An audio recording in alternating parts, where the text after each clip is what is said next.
Baik, saya akan mempresentasikan hasil laporan magang tingkat saya.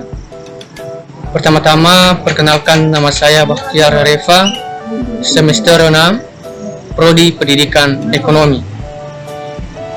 Baik, yang pertama, pendahuluan. Latar belakang. Laporan akhir pelaksanaan magang di sekolah adalah merupakan salah satu komponen penting dalam kegiatan magang yang dilakukan oleh mahasiswa pendidikan. Kegiatan magang 3 di sekolah bertujuan untuk memberikan pengalaman langsung bagi mahasiswa dalam mengajar dan mengelola kelas di lingkungan sekolah. Penyusunan laporan akhir pelaksanaan magang 3 sekolah dilakukan untuk merefleksikan dan mengevaluasi kegiatan magang yang telah dilakukan oleh mahasiswa. Laporan magang 3 dapat berisi informasi tentang pengalaman dan hasil kerja mahasiswa selama magang, serta analisis tentang pengaruh magang terhadap perkembangan dan pengetahuan mahasiswa.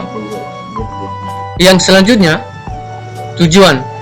Nah, tujuan ini ada beberapa. Yang pertama, mengidentifikasi informasi profil sekolah, di mana di situ mencakup nama sekolah, NPSN, sejarah sekolah, alamat sekolah, akreditasi, visi dan misi sekolah, tujuan sekolah, dan masih banyak lagi.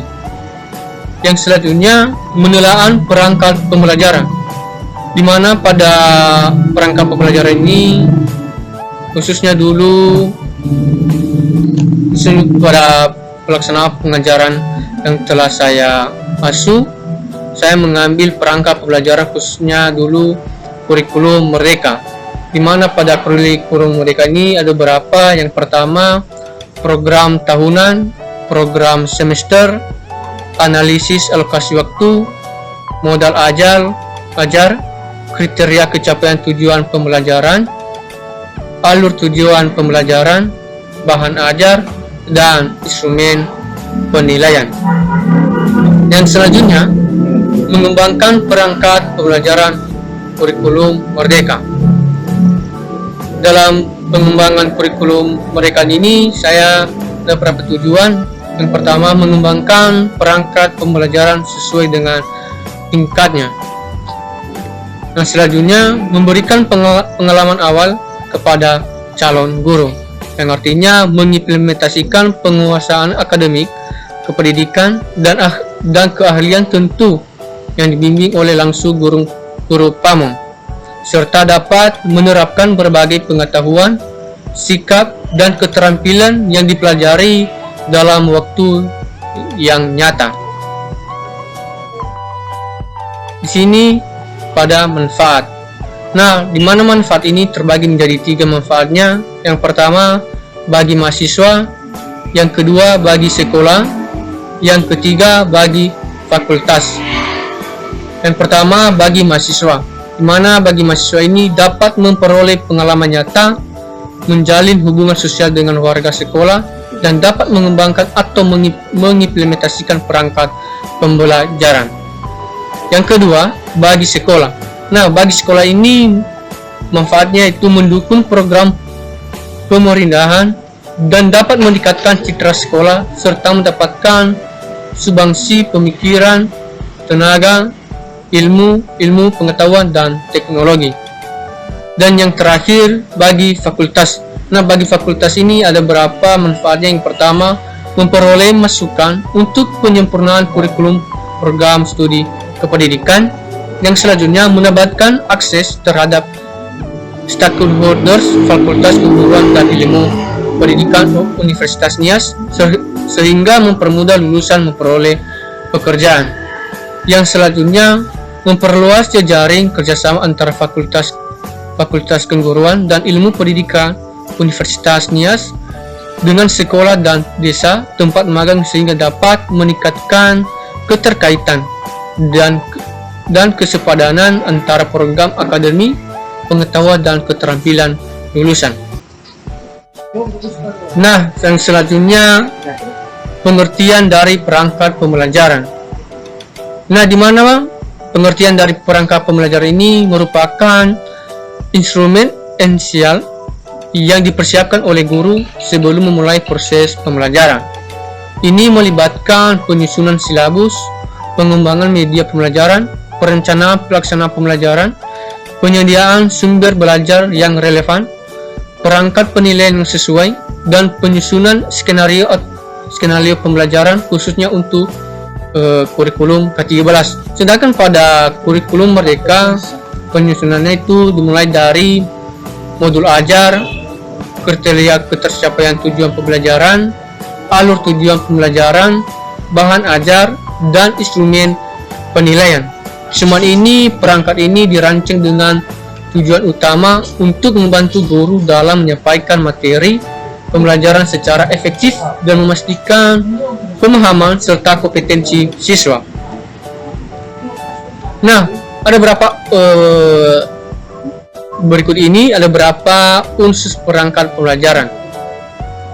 Unsur perangkat pembelajaran ini khususnya untuk kurikulum Merdeka. Yang pertama yaitu program tahunan, program semester, analisis alokasi waktu, modul ajar, kriteria ketercapaian tujuan pembelajaran, alur tujuan pembelajaran, bahan ajar, dan instrumen penilaian.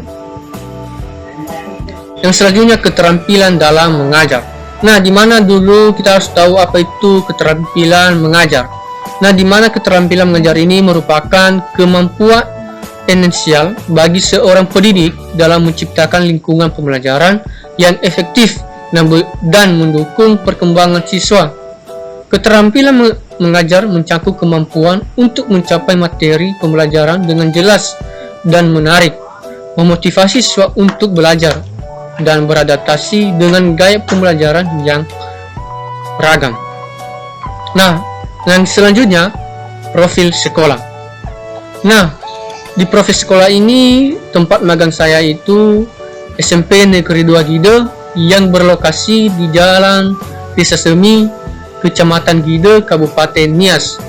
Desa Semi, Dusun 1, Kecamatan Gide, dengan akreditas sekolah yaitu B, dan merupakan salah satu sekolah unggul di Kecamatan Gide dengan sebutan sebagai salah satu sekolah penggerak. Sini ada NPSN 10, 25, 83, dan 55. Nah, selanjutnya ada di sini sejarah sekolah, di mana sejarah sekolah ini berdasarkan analisis lingkungan sekolah, bentang alam yang ada di SMP Negeri 2 Gide, sebagian besar terletak di daerah pesisir. Selain sebagai daerah pertanian, lingkungan SMP Negeri 2 Gide juga merupakan kawasan wisata Pantai Semi. SMP Negeri 2 Gide ini berdiri pada tanggal 15 Juni tahun 2006 dengan izin operasional 1 Januari 2010. Berlokasi di Desa Semi, Kabupaten Nias, Provinsi Sumatera Utara. Pada awalnya sekolah ini berdiri di atas lahan seluas 10.400 meter berdasarkan hasil analisis lingkungan. Karakteristik masyarakat di sekitar SMP Negeri 2 Gide, mayoritas penduduknya berprofesi sebagai buruh tani dengan latar belakang pendidikan lulusan sekolah dasar, serta memiliki ciri khas masyarakat yang religius dengan taraf perekonomian masyarakat tergolong sebagai masyarakat yang berpenghasilan menengah ke bawah. Kekhasan atau tradisi masyarakat yang masih terjaga di SMP Negeri 2 Gide ini adalah kegiatan budaya berupa tari-tarian sekapus sirik untuk menyambut tamu yang berkunjung di sekolah. Nah, di sini ada visi dan misi tujuan sekolah. Nah, yang pertama visi, di mana visi ini terwujudnya Ihsan Cendekia yang bertakwa, cinta tanah air dan bangsa, berprestasi serta berwawasan lingkungan.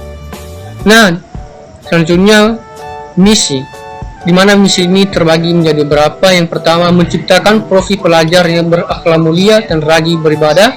Yang kedua, menerapkan ajaran agama dalam kehidupan sehari-hari. Yang ketiga, menanam citra tanah air dan bangsa melalui pelaksanaan Trisatya dan dasar Dharma. Yang keempat, kembangkan rasa percaya diri siswa. Yang selanjutnya, mengembangkan potensi diri siswa secara maksimal. Yang keenam, meningkatkan prestasi akademik. Yang selanjutnya, memberikan siswa berbagai keterampilan hidup agar dapat berwirausaha.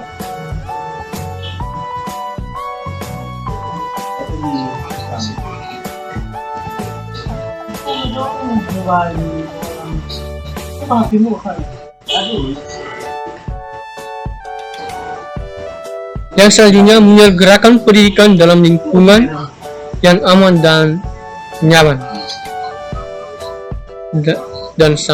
Dan yang kesembilan, melestarikan fungsi lingkungan, mencegah pencemaran dan kerusakan lingkungan.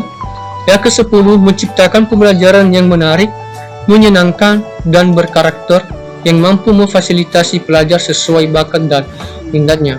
Yang 11, meningkatkan manajemen satuan pendidikan yang adaptif, berkarakter, dan menjamin mutu. Yang ke-12, menciptakan lingkungan sekolah sebagai tempat perkembangan intelektual, sosial, emosional, keterampilan, dan perkembangan budaya lokal dalam kebinekaan global.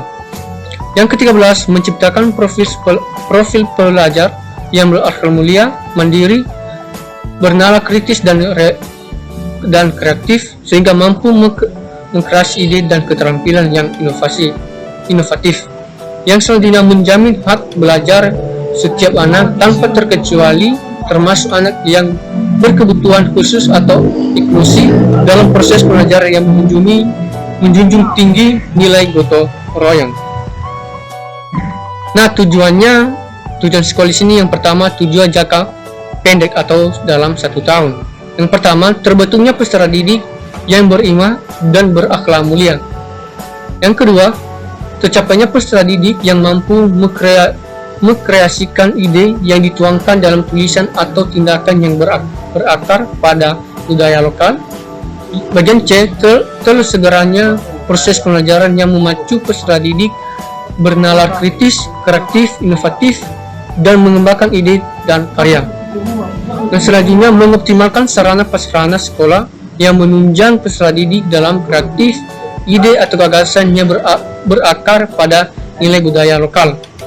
Yang selanjutnya, mendorong dan mewujudkan peserta didik yang mampu bernalar kritis dan melaksanakan kegiatan berbasis proyek yang mengedepankan jiwa kegotong royong.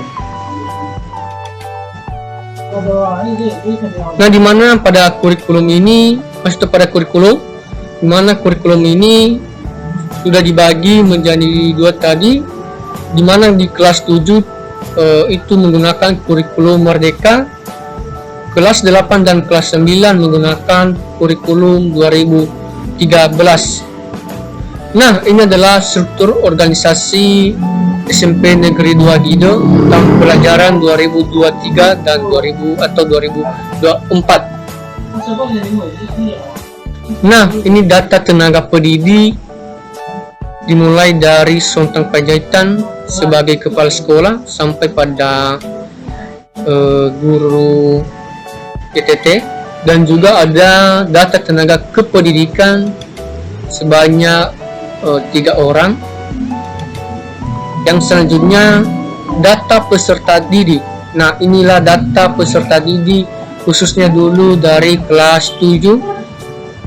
Yang kedua, data peserta didik kelas 8. Yang selanjutnya, data kelas 9. Inilah, kita lihat. Nah, adapun sumber daya sekolah yang ada di SMP Negeri 2 Gido diantaranya sebagai berikut. Yang pertama, infrastruktur. Yang kedua, ruang kantor dan kelas. Yang ketiga, masyarakat. Dan keempat, tenaga.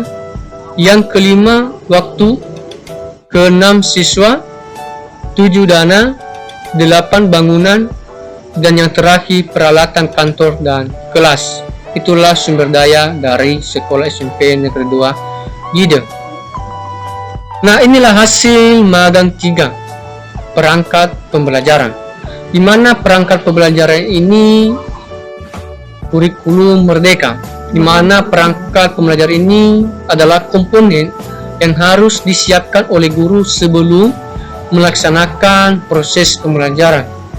Nah, pada program magang 3 ini, sebelumnya melakukan praktik mengajar, mahasiswa diwajibkan untuk membuat perangkat pembelajaran yang meliputi analisis waktu, silabus, prota, prose, modul ajar, media pembelajaran berupa PPT, LKPD, bahan ajar, dan instrumen penilaian. Nah, modul ajar ini yang digunakan terdiri dari beberapa komponen inti, yaitu tujuan pembelajaran, pemahaman bermakna, pertanyaan pematik, kegiatan pembelajaran. Nah, kemudian modul ajar ini digunakan pada kegiatan pembelajaran tatap muka untuk satu pertemuan atau lebih. 5 jam pembelajaran mata pelajaran IPS di kelas 7 adalah sebanyak 3 JP atau 3 jam pembelajaran dengan waktu 3 kali 40 menit. Nah, yang selanjutnya media pembelajaran yang telah saya buat berupa PT dan bahan ajar. Alat evaluasi yang digunakan meliputi 4 aspek, dimulai dari spiritual, sikap pengetahuan, dan keterampilan. Yang selanjutnya lembaran kerja peserta didik atau LKPD juga digunakan pada beberapa pertemuan. Nah, inilah praktik mengajar. Ada beberapa hal yang dibutuhkan dalam mengajar. Yang pertama, perencanaan. Yang kedua, tindakan. Yang selanjutnya, observasi. Yang terakhir, refleksi. Yang selanjutnya, evaluasi, di mana evaluasi ini adalah dalam praktik mengajar mengacu pada proses pengumpulan, analisis, dan interpretasi informasi untuk menilai efektivitas pengajaran guru atau instrumen dalam mencapai tujuan pelajaran. Beberapa aspek yang dapat dievaluasikan dalam praktik mengajar: yang pertama, pencapaian tujuan pelajaran, metode pengajaran, interaksi guru siswa, materi pembelajaran, dan pengolahan kelas. Nah, ini adalah lampiran pada saat saya melakukan praktik mengajar. Selanjutnya, dokumentasi pelaksanaan upacara penaikan bendera dan di hari Senin, dan pelaksanaan senam olahraga atau kesehatan jasmani dilakukan pada hari Jumat. Dan inilah pelaksanaan gotong royong pada hari Jumat yang kemarin. Dan ini adalah dokumentasi kami rekan mahasiswa magang 2 dan magang 3 di SMP Negeri 2. Yang selanjutnya, ini adalah dokumentasi pelaksanaan pengawasan ujian tengah semester, baik itu dari kelas 7 dan kelas 9, dan dokumentasi ini pelaksanaan dan juga pelaksanaan piket harian. Dan ini juga dokumentasi bersama rekan mahasiswa untuk menghandle kelas, dan pelaksanaan kegiatan P5 dilaksanakan pada hari Sabtu. Dan demikianlah